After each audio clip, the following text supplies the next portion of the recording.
Court will call case number 128447 in the matter of Thomas C. McDowell.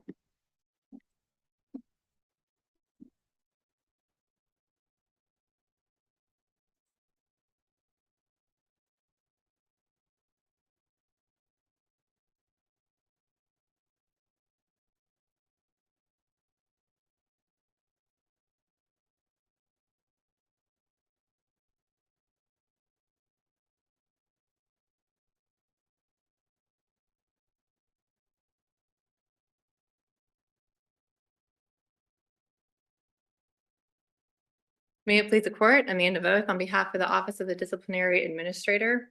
Madam Chief Justice, I would like to reserve 3 minutes for rebuttal, please. 3 minutes is granted. Thank you. This is an original action in attorney discipline regarding the respondent Thomas McDowell, who has been licensed to practice law in Kansas since 1982. I will first briefly talk about the procedural history of the case, then the facts, and then the recommended discipline. This case comes before you today following a day-long evidentiary hearing held on September 24, 2024. The parties did enter into written stipulations prior to the hearing, in which Mr. McDowell admitted to the facts alleged in the formal complaint, as well as the 6 rules violations. And those were KRPC 1.1 competence, 1.5 fees, 1.7 conflict, 3.2 expediting litigation, 3.3 candor toward the tribunal, and 8.4 misconduct. There were 2 complainants in this case. One was KL, the client, and one was a Sedgwick County District Court judge. At the hearing, KL testified, as did Mr. McDowell, and at the conclusion of the hearing, the ODA recommended a 2-year suspension with a reinstatement hearing. Mr. McDowell recommended probation. The hearing panel issued its final hearing report, and it also recommended a 2-year suspension followed by a reinstatement hearing. Neither party filed exceptions, so the findings of fact and conclusions of law are deemed admitted. The sole issue today is the appropriate discipline, and the ODA is still recommending the 2-year suspension with a reinstatement hearing. I'll briefly talk about the facts, and then I'll talk more in depth about the recommended discipline. Kayla's mother hired Mr. McDowell to file a petition for divorce and to update her will in March of 2018. In the April 2018 will, Kale's mother named him as her representative and gave him more property than the previous 1982 will did, which had split all of the property equally among the 4 adult children. Mr. McDowell told KL and his mother to safeguard the original will, which they did. Kale's mother passed away in June of 2018, and Mr. McDowell filed a petition for probate on behalf of his client KL. Mr. McDowell did not attach the will, and he did not file the will. According to statute and administrative rule, he has 6 months in which to file the will. KL's sister objected to the petition and noted that no will had been filed. She attached the 1982 will to her objection, and this objection was made within the 6-month limitation. KL also emailed Mr. McDowell and questioned him about the will not being on file. This was also within the 6-month statutory limitation. And Mr. McDowell assured KL that there was no problem with the will. Mr. McDowell also emailed a copy of that will, of the 2018 will, to opposing counsel. Mr. McDowell did not file the will at all within the 6-month limitation. The first hearing was held in January 2020, and the primary issue at that hearing was the admissibility of the 2018 will, since it had been filed about a year late, and it was actually filed by Mr. McDowell's counsel. So at that hearing, Mr. McDowell had hired counsel, and he represented to his counsel, who then represented to the court, that he had hand-delivered the will to the clerk's office. The court stated that it would set a hearing to determine whether the clerk's office had lost the will. However, it was learned that the clerk's office actually never had the will, and Mr. McDowell knew at the time of the hearing that the will had not been taken to the clerk's office. Following the January 2020 hearing, Mr. McDowell called KL in a complete panic and asked him to come into his office for a meeting. At that meeting, Mr. McDowell suggested that opposing counsel had tapped or cloned one of their phones and suggested that they only meet in person to discuss sensitive issues. This is also the first time Mr. McDowell tried to get KL to believe that KL withheld the will, because Mr. McDowell was trying to get the will admitted under the innocent beneficiary exception. However, KL actually never did withhold the will. Mr. McDowell never initially asked KL for the will, and Mr. McDowell actually had a copy of that will. But he was trying to get the will admitted in order to cover up his own mistake of not getting it timely filed. Mr. McDowell's suggested course of action exposed KL to liability under the statute, and Mr. McDowell told KL that it was his fault that the will was not timely filed, but that was not true. In February 2020, Mr. McDowell filed the original will for the first time, and this was over a year after the limitation had passed. He argued the statute of limitations was stayed, and he also alternatively argued that KL had innocently withheld the will, and he mistakenly believed he needed to safeguard the will forever. These were false statements, and this line of argument subjected KL to liability. The district court concluded that KL was not an innocent beneficiary. He could have produced the will at any time, and it excluded the 2018 will. Mr. McDowell filed an appeal, which he later admitted lacked merit. The Court of Appeals noted the conflicting and evolving explanations for failing to admit the will. Around the same time, Mr. McDowell said that he asked for KL to be referred to a malpractice attorney. The malpractice suit was filed, but it was not prosecuted after the attorney found out that Mr. McDowell did not have malpractice insurance. Mr. McDowell had previously told KL that nobody would come after him for malpractice because nobody would get any money since he did not have malpractice insurance. In his formal answer, Mr. McDowell admitted that he committed malpractice, and despite this conflict, Mr. McDowell stayed on the case. Mr. McDowell continued charging legal fees to try to fix his own mistake, amassing $82,000 in legal fees. The court later released his attorney fee lien and sanctioned Mr. McDowell over $60,000 in the form of attorney fees, which went into the estate, or to pay for the attorney fees in the estate case. KL fired Mr. McDowell and proceeded pro se in November of 2021. They reached a settlement in which KL did receive some property, but not as much as he was supposed to under the will. In a filing in September of 2022, so that's about 2.5 years after the initial hearing where it was the issue of the will came up, Mr. McDowell admitted that he was unaware of any legal necessity to file the will, and he acknowledged that attempting to admit it under 59-618 was not a viable argument, but he said that the only willful conduct was KL keeping the will. So again, 2.5 years later, he was still blaming his client for his own mistake. The court issued a ruling on November 10, 2022, and it called Mr. McDowell's actions egregious. It said that Mr. McDowell had greatly increased the time and labor and expense for the case, and that Mr. McDowell knew or should have known his counsel's statements to be false. It stated that many of the actions, including putting KL in legal jeopardy, were either to avoid responsibility for his failure or in a failed attempt to admit the will late. It also found that many, if not most, of all of Mr. McDowell's actions were not done in good faith, and that his conduct was willful and part of a 4-year pattern. I'm going to jump in right there. Sure. And I know you said you would get to the discipline. Maybe I'm hurrying you up. Given all of that, you have a lengthy course of conduct that is clearly intentional and it's devised. It's not spur of the moment. It involves lying to the court, committing fraud on the court, effectively stealing money from the client through fraudulent billing, not to mention just the simple incompetence that started this entire fiasco. Why only 2 years is my question. So in this case, Mr. McDowell stipulated to the formal, all the allegations in the formal complaint. He stipulated to violating the rules, and he stipulated to the admission of the exhibits, and at least in writing, he admitted to his wrongdoing. He has only one prior disciplinary history, one prior incident. And the other factor is that we are asking for a reinstatement hearing.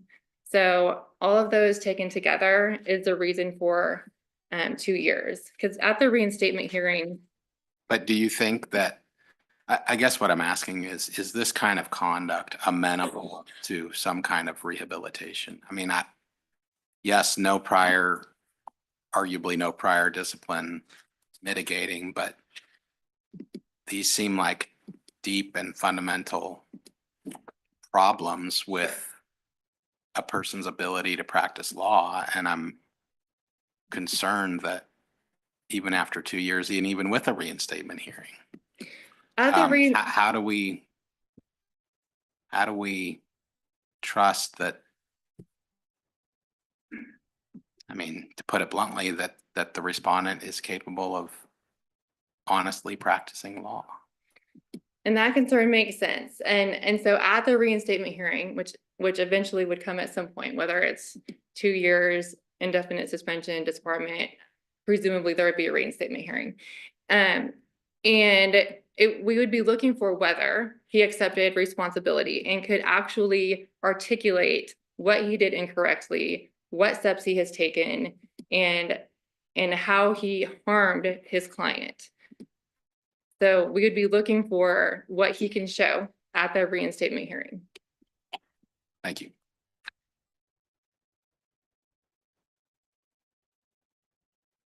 So in closing, I would just note that we are asking for 2 year suspension with a reinstatement hearing. Probation is not appropriate for numerous reasons. One is because there's dishonest conduct. Secondly, the probation plan was not sufficient to protect the public. And then finally, there was no affidavit of compliance filed in accordance with Rule 227F. So because of his failure to file the will, timely dragging out the litigation, and the incorrect information, blaming his client for everything, we are asking for a 2 year suspension with a reinstatement hearing. And what about any sort of restitution, or where's financially, the injured parties, where do they stand from your perspective today? Restitution is tricky in this proceeding. Yeah. But if you're asking as a whole, the restitution. Not necessarily what we should do, but just what has happened in terms of shaking that all out. Nothing has happened. There has been no attempt to make any sort of restitution, and the malpractice case was dismissed because he didn't have malpractice insurance. Right, the court ordered sanctions, right? And so Correct. do we know an update on whether any of those sanctions have been submitted to the court, or? Mr. McDowell did pay the sanctions of $61,000, I think, and that was to pay attorney fees for opposing counsel in the estate case. So none of that went to KL. Thank you. Thank you.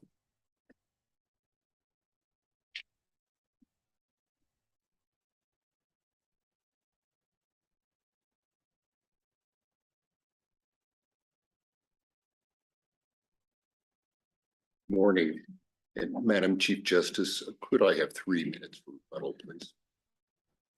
We usually don't do rebuttal after the disciplinary administrator's final argument. Very good. So.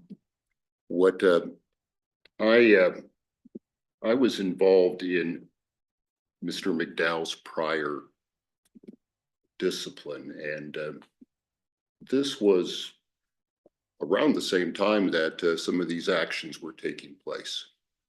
So I was privy not to this case. I knew nothing about it, but I was privy to some things that were going on with Mr. McDowell's office and how some things had radically changed in his life. And I don't think you're seeing, because everything that counsel has told you is in essence correct, because this is a case where he simply didn't submit the will within the 6 months, and he didn't do that because he didn't know he was supposed to.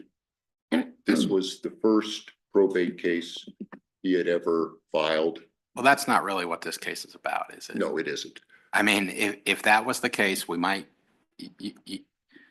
You might be up here with an agreed upon probation plan. You might have even had a diversion or, it was, you screwed up on the will. Don't do that again. Right. We had a 4-year course of conduct with a lot of bad behavior to cover it up. Yes, and what Judge Rumsey is our probation, well, not our probation, but our probate judge in Sedgwick County. And Judge Rumsey evidenced in a journal entry, this was what had occurred when attorney fees were ordered. Part of that, that is when Mr. McDowell had asked for his attorney fees to be granted. They were rightfully denied. And the attorney fees that were ordered were paid within a little less than 30 days. This is an instance where Judge Rumsey also had stated that he didn't see a lot of good faith after the initial filing of the case. And there were volumes and volumes of documents filed, because I looked at every one of them. And yes, you are very correct in your point, Justice. I simply note this is not typical behavior of Mr. McDowell. I had Mr. McDowell see a therapist. I had Mr. McDowell do additional education. I've spent a great deal of time with him on this. And this is something that is outside his behavior, but the court did find there was a selfish motive. And we stipulate that is an accurate statement.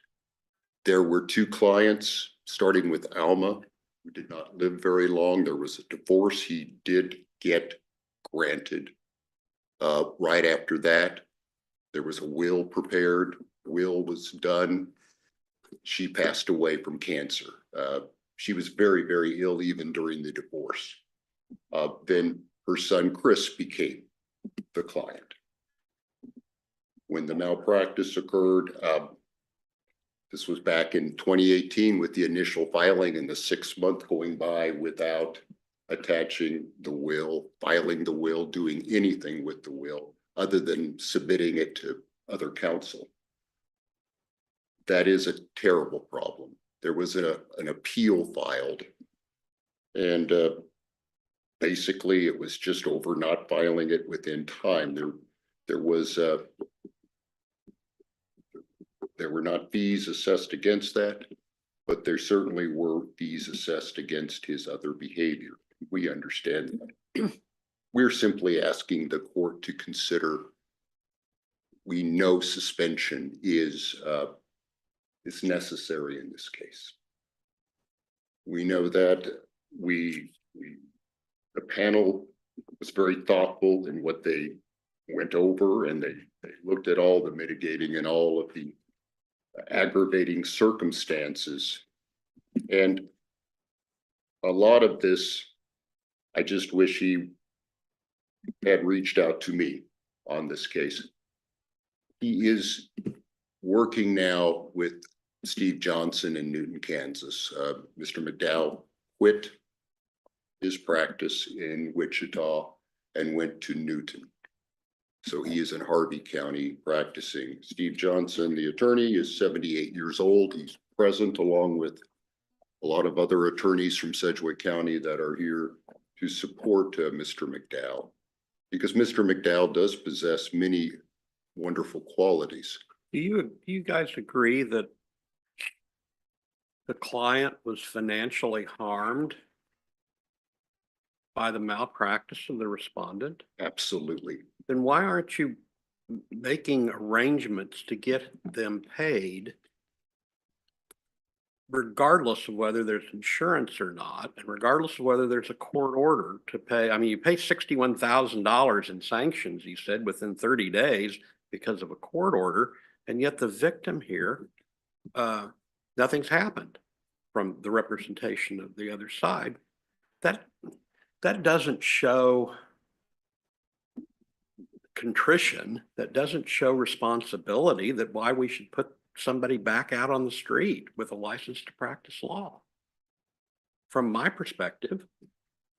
I understand, Justice Biles, and I think your point is well taken, and that is something that must happen. This is something, if he is to return, he needs to make this right to Mr. Leslie. I know Mr. Leslie is present today on this. And so this is something that was very near and dear to him. Do you know what the claim damages were in the filed malpractice action? No, that action was dismissed very quickly. And Is there anything else in the record that would indicate even a rough estimate of the amount of damages suffered by the victim? that's an excellent question. There was a family settlement agreement that was reached. And in Well, that, that wouldn't, would that show the damages suffered as a result of your client's conduct? no, there would be nothing that would indicate what that was had he properly I mean, the filed. closest thing we might have might be and understanding it's just an amount claimed, but the claim damages in the malpractice lawsuit. Yes, there was an ancillary action filed in Oklahoma, as there were 6 properties and 4 of those were in Oklahoma. Both of the Leslies passed away, Alma and her husband, during this. And so at the very end, there were 2 probates going on for both of them. And then it came down to how much the children would receive. They were all adults. So we are simply, I think Mr. McDowell needs to make restitution, of course. That is a given. But he has taken some measures to make sure something like this would never happen again. And that's why he's associating with Mr. Johnson in Newton, Kansas, who has a long history of doing this type What kind of things. measures can a lawyer take to stop himself from committing fraud on the court? I mean, how does that work? And I know that the court had specifically stated, and this is what Judge Rumsey found, that he wasn't sure because he believed there was a conflict of interest, which we had stipulated to, because there was a conflict of interest and there were damages that occurred as a consequence of that. He wasn't sure if he was advancing the causes of his client, the son, Chris Leslie, or his own for his failure to file the will. Okay, but my question was in response to your argument that your client has taken steps, preventative steps, to ensure this doesn't happen again. And my question is just, what are those steps when what happened was dishonest conduct with a selfish motive? Like, what are the steps that prevent that from happening again? I think the steps that would be necessary this is behavior that does not make sense for this particular individual who has enjoyed a good, honest reputation. What we saw here, though, was something different. And I am confused by that. And I am saddened by that. Well, I'm not hearing you articulate any actual steps. Right. Well, he has to stop that type of behavior and never let that occur again, would be the action that must occur. So And what do you want? I mean, what's your recommendation for how your client digs out of this hole? I would like for him to be able to resume practice after a hearing, we understand, and perhaps. He's got to be suspended for a period of time. What period of time are you suggesting? I am suggesting 6 months to 1 year. And afterwards a hearing would be necessary. We know we have concerns, and he would like to see what progress is made towards restitution and the words that are being said today about those. And on the restitution, I think the panel's finding in paragraph 76 suggested that that KL would have received 273,000 to roughly 310,000 had there been a proper administration. Is that at least one part of our calculation in terms of what that restitution might be? I think that's closer to what it could be. Okay. But as far as Less the whatever 155 that he ended up with. and he did pay actually, it was just about 61,000. But those were just. What was the 61 part of the 80,000 that he had billed to the client? I mean, is that where did the 61 number come from? I know that was what the sanction was from the district court. Right. There were various attorneys for the other side, and they had filed their requests with a petition to be admitted. And the judge took that under advisement after hearing evidence and entered that ruling. So the sanction actually had nothing to do with the fee rule violation. It wasn't intended to take money away from the respondent that he should not have received. That is correct. The judge did say that this is not by any means the end of this. This is just what this issue of fees was brought by Mr. McDowell and by the other Yeah, so the parties. 61,000 can't really be considered restitution at all. It's entirely separate. I would agree, Okay. because it's payment of attorney fees. The attorneys did well in this case, but the clients did not. And that is what I think is the essence of this. I simply want the court to consider the mitigating circumstances. We do have someone, and we do have a small county that he is now serving. And I don't believe this type of behavior would ever occur again. This is a kind and considerate man. And the behavior that we saw here was very different than that. I also know he lost his father in 2019, and there were multiple factors that happened with a lot of the people that were around him that he practiced with daily were gone.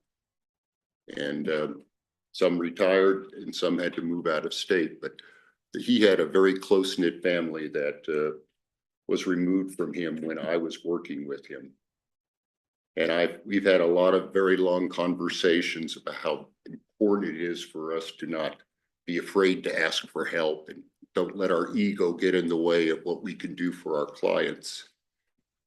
And he does have people that can manage his practice. So with all of those reasons, we would ask for the court to do this with great humility, because we know we're walking in here without paying restitution. But part of that is the goal, and to making Chris Leslie right, Your Honor. Thank you. Thank you.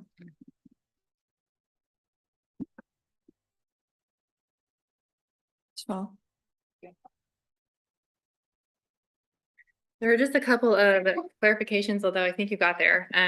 Just as well, you had mentioned paragraph 76 in the final hearing report, and I would just point out paragraph 78. So on the next page, it said that KL estimated that he received between 118,000 and 155,000 less from his parents' estate because of the respondent's actions.